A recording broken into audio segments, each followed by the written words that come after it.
The overall macro remains uncertain. I don't think anyone can walk away from that. The impact of that macro on our client base, our outlook and our data points is not showing any major reversal or a trend.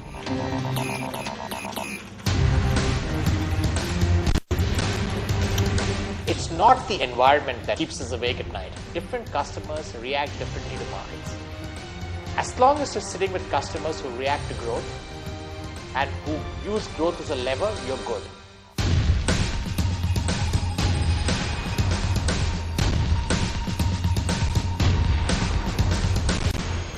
Hello and welcome. You're watching We Mean Business.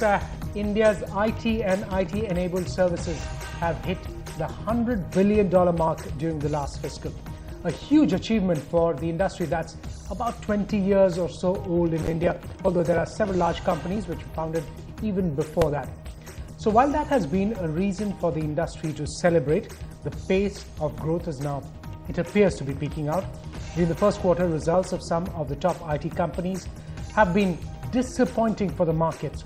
For the first time in recent memory, Infosys has not given out a guidance, something which the IT industry and India Inc. have also looked forward to. Today on We Mean Business, we'll be talking about the need for India's IT services to look beyond the services that it is known for. And to discuss the very important issues and what the industry needs to do to bring about a change, I have a power-packed set of guests to discuss with me. V. Balakrishnan from Infosys, Vishnu Dusad of Nucleus Software, Nishchal Khorana of Frost & Sullivan, and Partha Iyengar of Gartner are joining me right now. Gentlemen, thank you so much for taking the time out for this very important issue for the IT industry. First question to Partha Iyengar.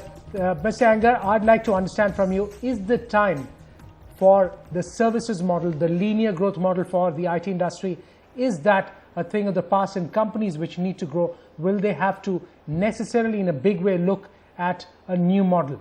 I think you have to separate those two questions. The need to break the linearity of revenue growth has been there for some time now, and I think will continue to be a factor in terms of how do Indian companies ensure that for every percentage or 10% revenue growth, they don't need a 10% increase in headcount. That's not a sustainable model.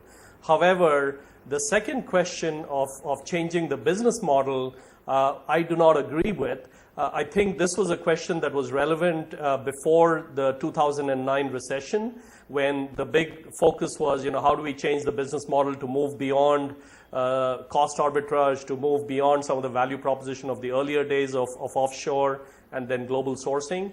What I think the recent economic conditions have done is actually revalidated the business model that Indian companies have had in place and really perfected for almost a decade plus. And I believe that it's time for the Indian IT services companies to go back to basics and not try and reinvent themselves and create newfangled business models. I think that is the wrong strategy. However, I think it has to be a back to the basics with a fundamental change, and that is a much greater focus on sales and marketing excellence, not the back-end technology and techie-focused initiatives that they have had in the past. And secondly, I think it calls for bold and visionary management that is comfortable taking calculated risks and not management that runs for cover at the first sign of trouble. Companies that can do those two things, sales and marketing excellence and bold and visionary management, will see strongly differentiated results, as we're already seeing as the results are being declared. Okay, point taken there. It may not be the smartest thing to be looking at an alternate business model. Mr. Khorana, from you, I'd like to understand, how do you see it? The opportunity is there. Everyone knows that. Services, we are now $100 billion strong. Now, while that is not being negated, that the importance of services is not being negated, do we need to look at newer markets and newer ways of growing? And is there a need for that change to happen? Absolutely. So as you rightly heard, the correlation between our revenue and headcount has always been there.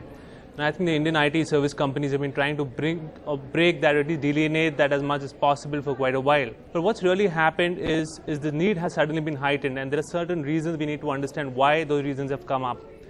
So if you see the core markets that we were catering to, the US and European markets, they're declining in terms of the service opportunity. If we look at the emerging markets like the Asia Pacific, we cannot take the same value proposition that we had earlier to as much to them in terms of cost arbitrage. If you look at our standard service portfolio, the core services, the kind of commoditizing, the competition is increasing in that space. And above all, we see a completely new set of competitive players in the ecosystem. So you have telecom players who are offering managed services. You have third-party data center providers who want to offer IT services. You have hardware vendors who are moving into IT services. So looking at all of that together, you realize that there's a need which is suddenly heightened to look at models which can help you look at non-linear models for the service industry. Mr. Balakrishnan, your comments. We've seen the way Infosys has been a trailblazer as far as the services part of the business goes. I'm also aware of the way it has succeeded with some of the products that it has, some of the platforms that it has. But is there, from the industry point of view, and not specific to Infosys, is there a crying need now to take a fresh look? And is the industry doing that? No, look, the reality is earlier the economic cycles used to take a longer time frame and the recovery used to happen quickly. Today we are seeing the economic downturns happening much more frequently and the recovery is taking longer. So you will see an uncertain environment continuing for some time, and the reality is the industry is facing to some extent two large issues. One is the commoditization of business. Second is the scalability issues. Because commoditization of business will become real when you see the economic downturns happening much more frequently. And this industry today, as you said, is a $100 billion industry, employing around close to 3 million employees and adding around 200 to 300,000 employees each year. So the scale is mind-boggling, and the employee addition every year is going to be huge. So in this kind of environment, scalability could become a challenge at some point of time. So the industry need to confront both these issues at some point of time. That is where the non-linearity comes into big play. If you look at the services industry, if you are a pure services player, I think your ability to penetrate the client and having a larger share of the spending is going to be limited. That is why you need some of the intellectual property on the play, like a platform or a product or solution, which will give you much more stickiness with the client, which will help you to create the non-linearity and will help you to get some stickiness in the business, which will help you to manage this kind of a downturn happening in the environment.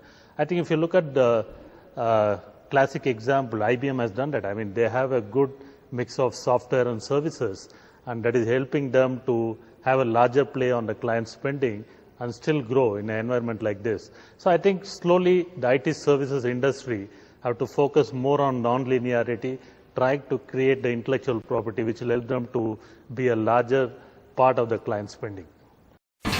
India's #1 news app just got even better. Download NDTV's new app, fully optimized for retina display, full screen view, faster response time, and Sudoku. NDTV's new iPad app. Download now.